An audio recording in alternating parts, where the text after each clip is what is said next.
Oh yeah. Yes, sir. That's a nice crappie right there. Man, look at this big old thing. Right over there next to the bank. Man, he's huge. We're gonna put a measuring stick on him.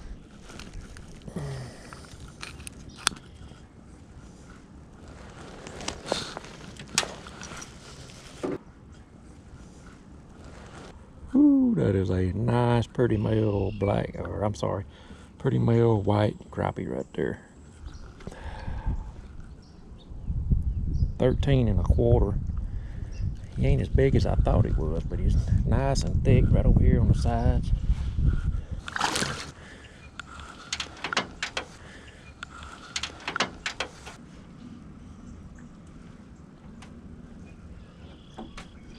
Oh, there goes another one.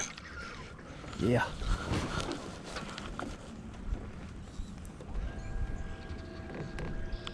I don't know where he thinks it's going. He's coming on back here to me. Yeah, another good one. I believe these fish are sitting right here spawning.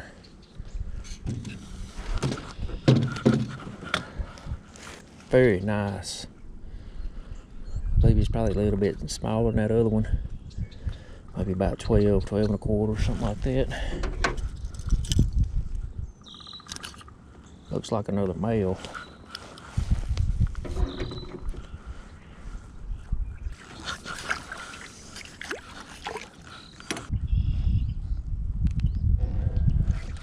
There's one.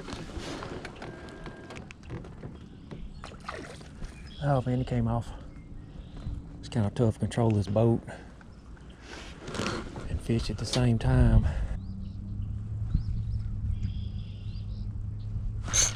Oh, on out of there. Yep, they definitely sitting down in there spawning.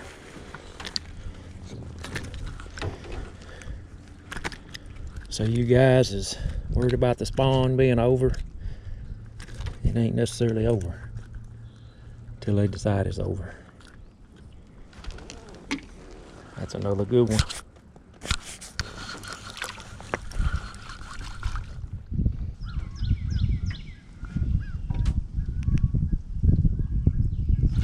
There's one. Oh yeah, that's another good one.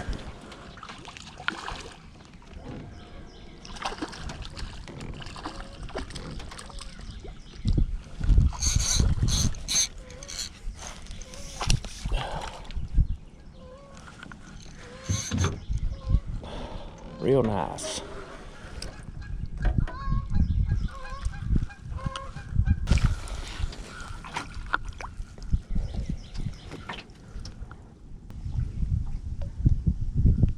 These fish are sitting in here probably about a foot of water, maybe a foot and a half or so.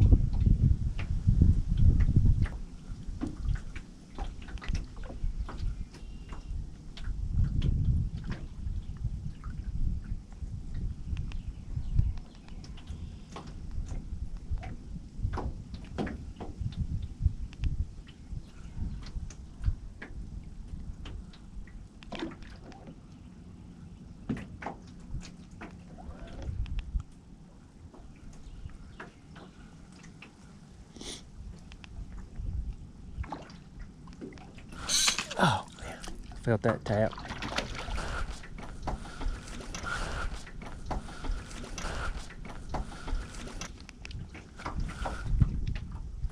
About to drift right on top of them.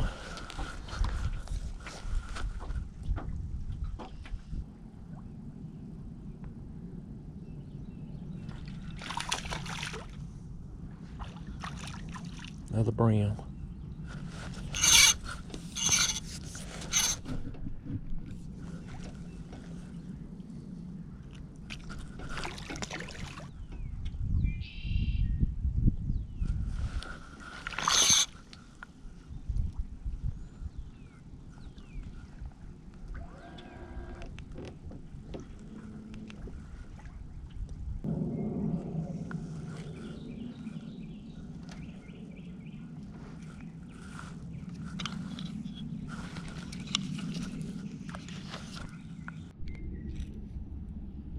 Just another bass. Camera was off here for a while.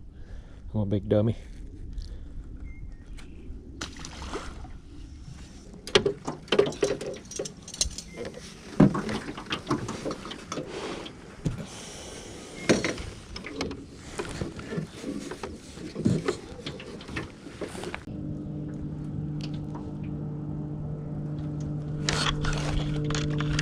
There we go.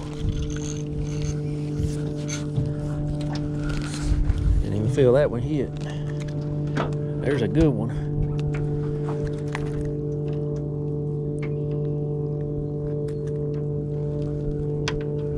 Yeah.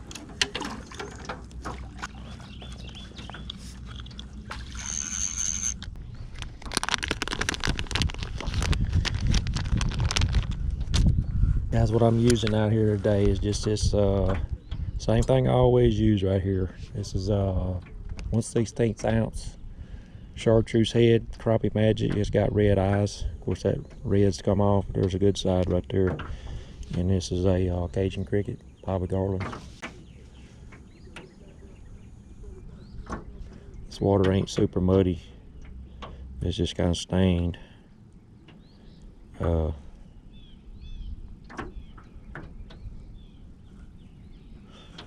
And this line here I've got is this is Mr. Crappie High Vis Gold 8-pound test, and I've got my 12-foot B&M crappie pole, ultra light. And somebody had asked me about my reels a while back, and this is a Crappie Hunter. Here we go. A Crappie Hunter. I do believe it's made by Shakespeare.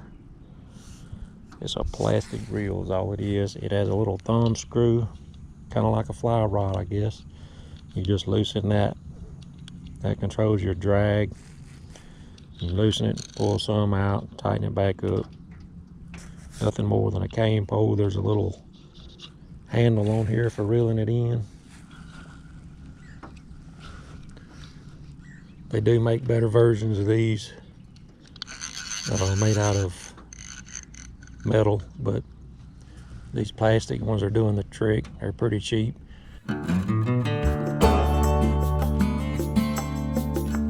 Finding and spawning crappie is never easy, especially if you fish a river like I do. With all the spring cold fronts and rain, you never know from one day to the next what they might be doing.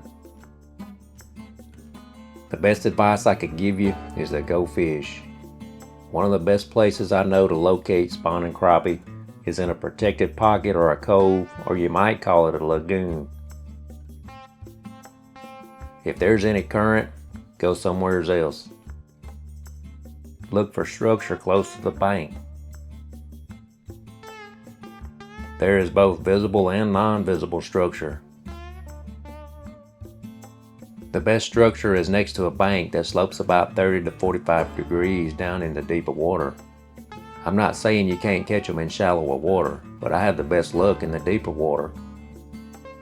They don't all spawn at the same time. So I also look for a treetop that's in about 8 to 10 feet of water. That's where they'll be holding up, waiting to move in a short distance to spawn. Now here's where you can catch a lot of crappie. If you find an area where they're spawning, they'll likely return year after year. The magic number for today, 70. The water temp was 70 degrees. I've also caught them on the bank at 62 degrees. From my experience, the temp varies a lot. Hey, if you think you missed a spawn, don't worry. The spawn is usually the toughest time to catch them. As soon as they hit the post spawn, they'll be loaded up on those treetops in a little bit deeper water.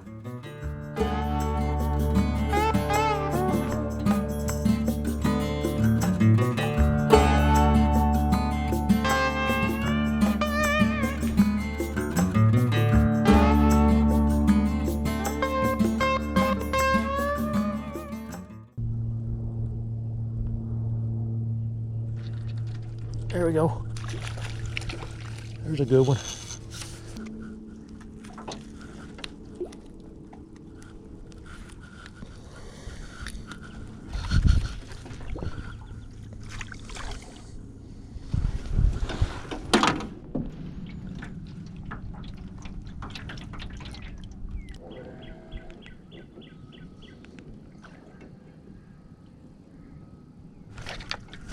There he is.